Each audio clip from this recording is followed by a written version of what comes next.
জয়গুরু বন্ধুরা, যারা কষা পায়খানা দ্বারা আক্রান্ত অর্থাৎ যাদের কনস্টিপেশনের সমস্যা আছে, যাদের 4-5 দিন পর পরে পায়খানা হয়, মাঝে মধ্যে পায়খানা হয় মাঝে মধ্যে হয় না, যারা এই রকম সমস্যায় আছেন, আজকে তাদের জন্য এমন একটি টোটকা বা রেমেডি আমি শেয়ার করতে যাচ্ছি, যে টোটকা বা রেমেডিটি যদি আপনারা সঠিকভাবে সঠিক নিয়মে তৈরি করে সেবন করতে পারেন, তাহলে 3 দিনের মধ্যে এই সমস্যার সমাধান হয়ে যাবে। 3 দিনের মধ্যে।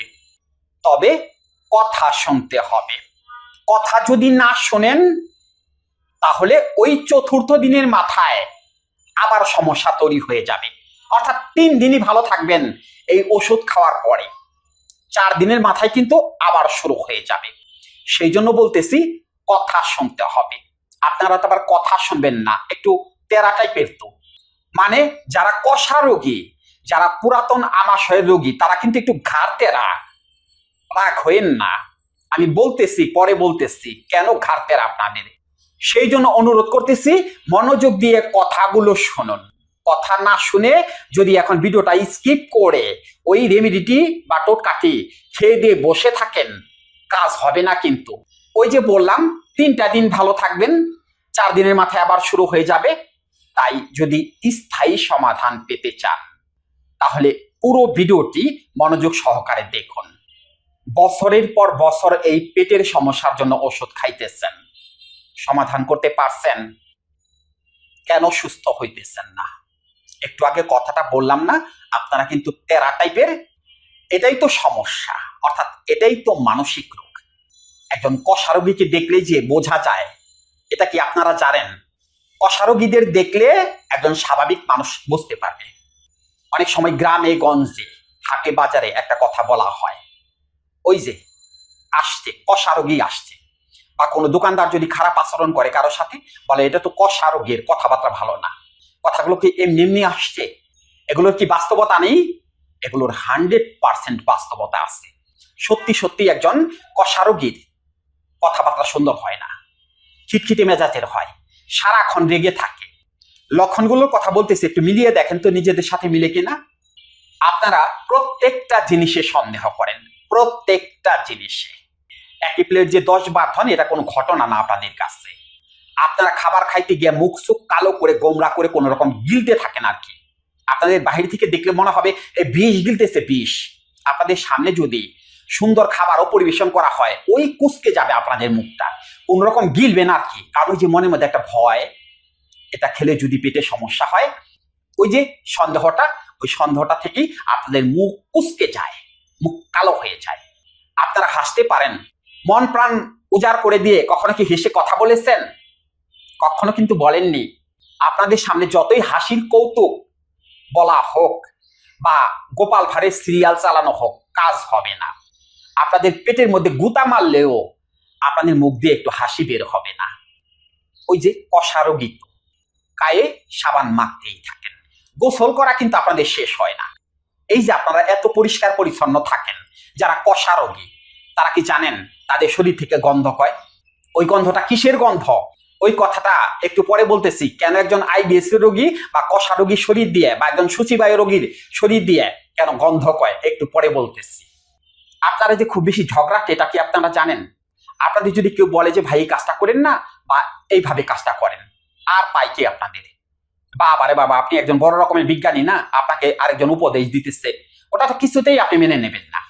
সারাদিন ওই কথা নিয়ে ভাবতে থাকেন। কি মিয়া সাবেরা, মিথ্যে বলতেছি না সত্যি বলতেছি? মিলিয়ে দেখুন।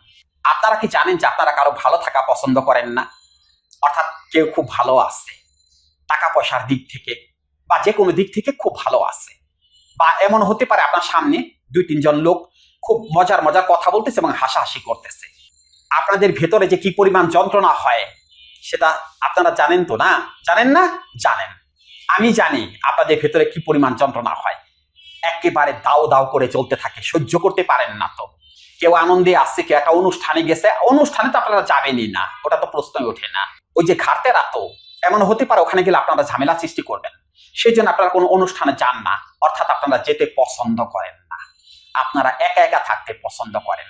আপনারা তো মানুষের সাথে মিশতেই চান না। বাসে উঠলে বাসের সিটে আরেকজন আছে, তার পাশে আপনি সাবলীল ভাবে বসতে পারেন না, ওই কোন রকমের মুখ চোখ কালো করে কুসকে চুপ মেরে বসে থাকেন। ওই পাশের লোক যদি আপনাকে একটু হেসে দিয়েও বলে যে ভাই আপনি কোথায় যাবেন, ভালোভাবে বললেও আপনি কোন রকমে গুমরা করে মুখটা কালো করে জবাব দিবেন কিনা তারই সন্দেহ আছে। আপনি দিবেন না, কারণ আপনি শালীনতা, সামাজিকতা এগুলো বুঝেন না। আপনি হলো অসামাজিক, অর্থাৎ এক্সেপশনাল। 10 জন যেটা করে আপনি বা আপনারা সেটা করেন না, আপনারা হলো এক্সেপশনাল, আলাদা। আপনাদের সবকিছু আলাদা, কারো সাথেই আপনাদের কোনো কিছুর মিল নেই, একরোখা এবং চরম বদমেজাজি।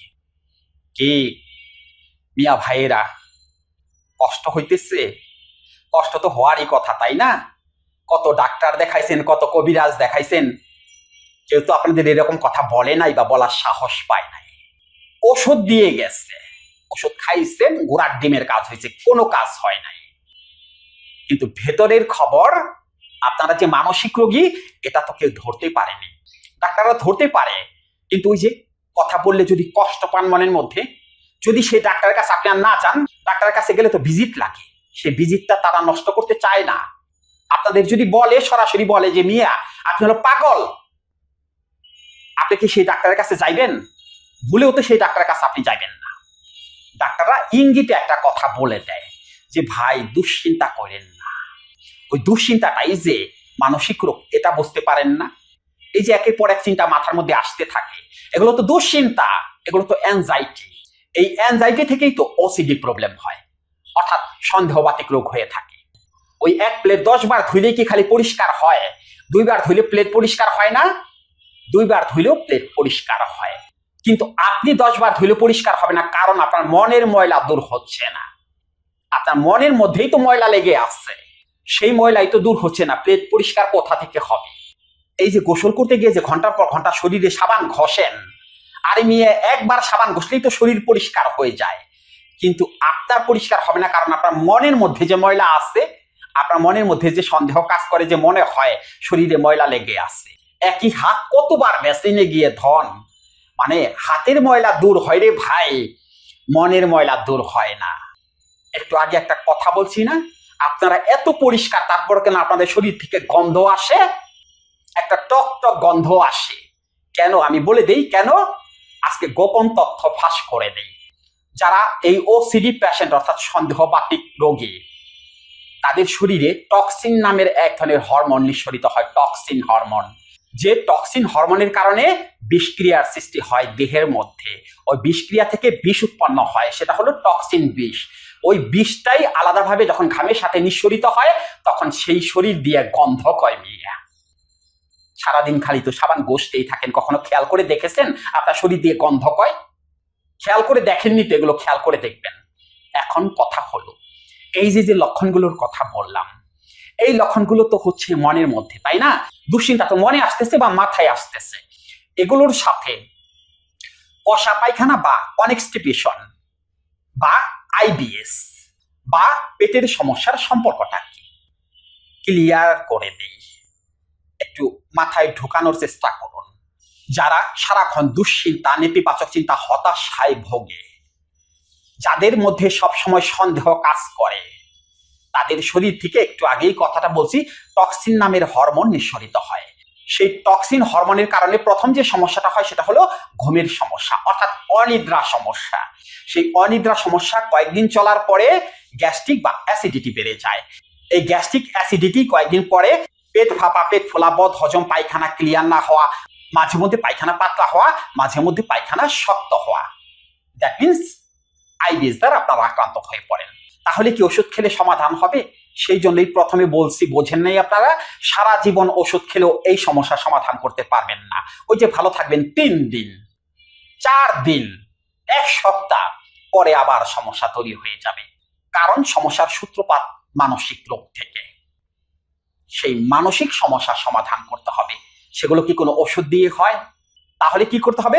মনের পরিবর্তনের জন্য করতে হবে কাউন্সেলিং, যেটাকে সাইকোথেরাপি বলে। কথার মাধ্যমে আপনার ভুলগুলোকে ভেঙে দিতে হবে, আপনার মনের সন্দেহগুলোকে দূর করে দিতে হবে কথার মাধ্যমে। This is counselling or psychotherapy. আর কোনো কিছু লাগবে না, 1 টাকার ওষুধ আপনাদের সেবন করতে হবে না। এই যে আপনারা যে সমস্যায় আছেন, আপনাদের যদি সঠিকভাবে 4 থেকে 5টা দিন কাউন্সেলিং করানো হয়, সারা জীবনের জন্য পেটের সমস্যা সমাধান হয়ে যাবে। সেই কাউন্সেলিং আমরা কিভাবে করিয়ে থাকি? আমাদের কাউন্সেলিং কোর্সটা হয় অনলাইন কাউন্সেলিং কোর্স। দেশে বা দেশের বাহিরে যে যেখানেই আছেন, সেখানে একটা নীরব জায়গা বেছে নেবেন। তারপরে কানে হেডফোন দিয়ে শুধুমাত্র কথা শুনবেন, অর্থাৎ মোবাইলে শুধুমাত্র কথা শুনবেন। আমি কথা বলবো, আপনারা শুনবেন। আধা ঘন্টা কথা বলবো। এভাবে 7টা দিন কাউন্সেলিং করা হবে। 7 দিন পরে দেখবেন তো আপনার পেটের সমস্যা আছে কিনা। এবার আসুন আপনাদের সেই টোটকা বা রেমেডিটি শেয়ার করে দিই। সেই রেমেডিটি করার জন্য প্রথমে যে উপকরণটি লাগবে সেটি হলো মেথি চূর্ণ বা মেথি পাউডার 1 টেবিল চামচ। দ্বিতীয় যে উপকরণটি লাগবে সেটি হলো 2 থেকে 3টি লবঙ্গ চূর্ণ। তৃতীয় যে উপকরণটি লাগবে সেটি হলো 1 টেবিল চামচ পরিমাণ কচি দুব্বা ঘাসের রস। দুব্বা ঘাস কিন্তু সবাই চিনেন। আর সর্বশেষ যে উপকরণটি লাগবে সেটি হলো 1 চিমটি পরিমাণ সোনা পাতা চূর্ণ। কিভাবে তৈরি করে সেবন করবেন? রাত্রিবেলাতে 1 গ্লাস পরিষ্কার পানি বা জলের মধ্যে 1 টেবিল চামচ পরিমাণ মেথি পাউডার বা চূর্ণ দিয়ে ভালো করে মিক্সড করে সুন্দর করে গ্লাসটা ঢেকে রাখবেন। সকালবেলা ঘুম থেকে উঠে খালি পেটে এই যে মেথি মিক্সটা করছেন, এটা ভালো করে চাটনি দিয়ে সেকে যে পানিটা অবশিষ্ট থাকবে তার মধ্যে 1 টেবিল চামচ পরিমাণ দুব্বা ঘাসের রস, 2 থেকে 3টি লবঙ্গ চূর্ণ এবং 1 চিমটি পরিমাণ সোনা পাতা চূর্ণ দিয়ে ভালো করে মিক্সড করে সেবন করবেন। মাত্র 3 দিন সেবন করেন, সমস্যার সমাধান কিন্তু হয়ে যাবে।